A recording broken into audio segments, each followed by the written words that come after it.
ediyoruz. Yalnız bunu bilmelisiniz, iman etmelisiniz ki وَاَنْ لَيْسَ الْاِنْسَانِ اِلَّا مَا سَعَى.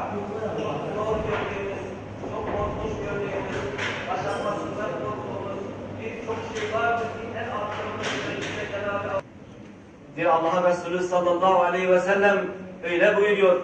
Mümin, müminin kardeşidir.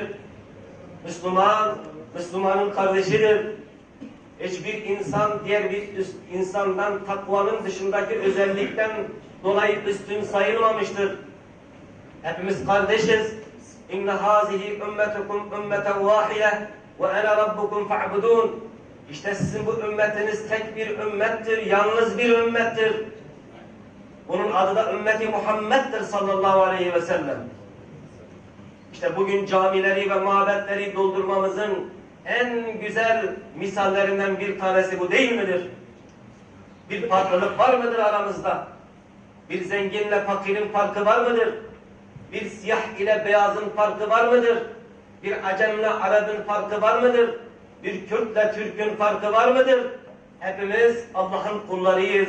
Allah Subhanahu Tebarek ve Teala'nın mabetlerini doldurmuşuz.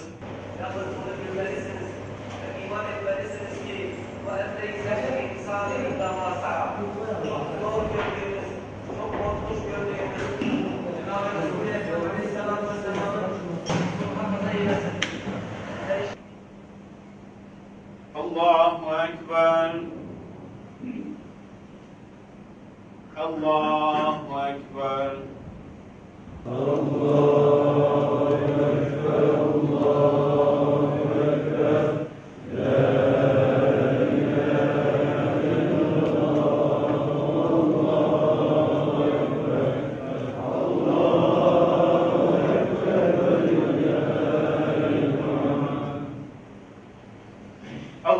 Ekber, Allahu Ekber, Allahu Ekber, Allahu Ekber. La ilahe illallah, Allahu Ekber, Allahu Ekber ve lillahil hamd. Muhterem müminler, mübarek Ramazan ayında tuttuğumuz orucun ardından bu mübarek bayram gününü biz Müslümanlara bahşeden Rabbimize sonsuz hamd ve şükürler olsun. Bayramlar, müminlerin Cenab-ı Allah'ın emirlerine uyarak nefse zor gelen imtihanları başarıyla geçmeleri karşılığında Cenab-ı Allah'ın onlara bir ikramıdır. Bayram günlerinde müminler imtihanı başarmanın sevinç ve neşesini yaşarlar. Ancak bu sevinçli günde şöyle bir İslam beldelerine baktığımızda kan, gözyaşı, feryat ve figandan başka bir şey göremiyoruz. Biz burada bayramı huzur içinde yaşarken Mısır'daki Müslümanlar tüm aile efradıyla birlikte bayramın meydanlarda yaşıyorlar.